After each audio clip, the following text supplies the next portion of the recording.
In 1944, as the world burned under the weight of Adolf Hitler's ambitions, one man bearing his bloodline was wearing a different uniform, the uniform of the United States Navy. He shared Hitler's last name, he shared his ancestry, but he chose to fight against the man who had brought terror to the world. This is the story of William Patrick Hitler, the Führer's own nephew, who fled Nazi Germany, exposed its secrets, and took up arms against his uncle. But how did the family of the world's most feared dictator turn against him? And what became of the man who defied his blood? William Patrick Hitler's story begins in Liverpool, England, on March 12, 1911. He was the son of Alois Hitler Jr., Adolf's half-brother, and an Irish mother named Bridget Dowling. Alois was known to be volatile and unreliable, traits that ran deep in the Hitler family. In the early 1900s, he left Austria for England and met Bridget at a London cafe. They married in 1910, despite her family's objections, and settled in Liverpool. Their son William was born just a year later, but Alois soon abandoned the family and returned to Germany, leaving Bridget to raise young William alone. For years, they lived quietly, unaware that one of their relatives, a failed Austrian painter, was about to plunge the world into darkness. When Adolf Hitler rose to power in 1933, William was 22 years old and working as a salesman in England. The family connection to the new German chancellor suddenly became a dangerous curiosity. William sensed opportunity. In 1933, he traveled to Germany, curious to meet his infamous uncle, and perhaps benefit from the connection. At first, Hitler received him warmly. Family meant something to him, at least in the early years of his dictatorship. He offered William a tour of Germany, gave him access to Nazi party events, and even arranged employment at a bank and later at an automobile company. But William wanted more. He demanded a better job, one befitting the nephew of the Führer himself. When his demands were ignored, he began to threaten to go public with embarrassing family stories, particularly about Hitler's ancestry, which was a sensitive topic. Rumors about possible Jewish lineage in the Hitler family had always haunted Adolf. William's threats to expose or fabricate these rumors infuriated him. Soon, the relationship broke down entirely. Adolf Hitler called him a degenerate and a lazy good-for-nothing. William was forced to leave Germany, but he didn't leave quietly. Back in England, William began giving public lectures about his uncle. His talks drew attention from newspapers eager for insight into the private life of the world's most notorious dictator. In 1939, William published an article in Look magazine titled "Why I Hate My Uncle." It was explosive. In it, he portrayed Hitler as a man obsessed with power, consumed by paranoia, and detached from reality. He described the Nazi regime as a machine of fear, fueled by blind devotion and violence. By then, Europe stood on the brink of war. The article made William a target.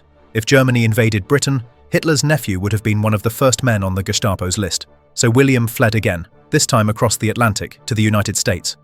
He arrived with his mother in 1939, just months before the outbreak of World War II. They settled in New York, living modestly in Queens. But his surname was a curse.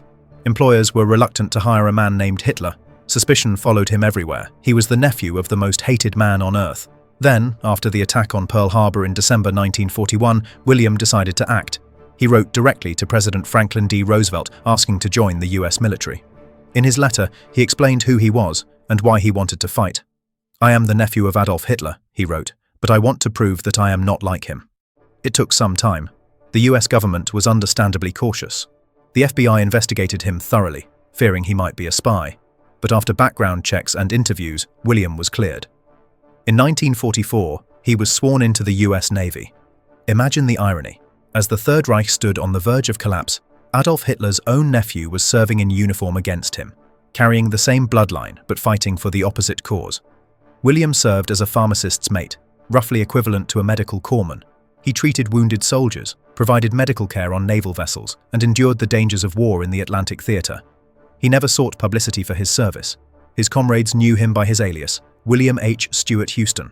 Few ever realized that he was the Führer's blood relative. He was wounded in action and honorably discharged in 1947. After the war, the world discovered the full scale of Nazi atrocities, the concentration camps, the extermination programs, the millions of lives extinguished by the ideology his uncle had built. William never spoke publicly about Adolf Hitler again. His name was too dangerous, too heavy a burden to carry, so he changed it.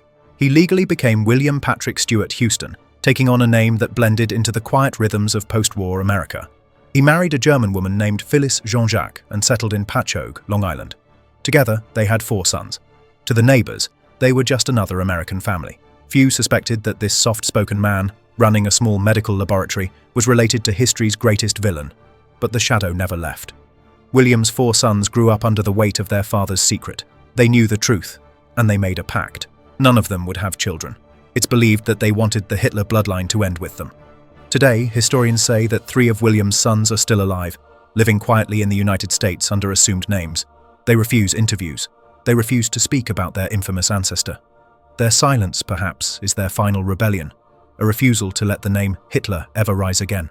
William himself died in 1987 at the age of 76. He was buried in Holy Sepulchre Cemetery in Coram, New York. His grave bears no hint of his lineage, just the simple inscription, William Patrick Stewart Houston, U.S. Navy. To this day, visitors occasionally leave small tokens at his grave, an acknowledgement of the strange twist of fate that made him both kin and enemy to the same man. The relationship between Adolf and William Patrick Hitler remains one of the most bizarre and haunting family stories of the 20th century. On one side, a dictator who sought to remake the world in his image. On the other, a man who shared his blood but chose to fight for its survival. Their story reminds us that blood does not define loyalty, and that even in the darkest corners of history, there can still be defiance. It's easy to wonder what drove William to fight. Was it shame, a sense of duty, or an act of redemption for the blood he carried? We'll never know.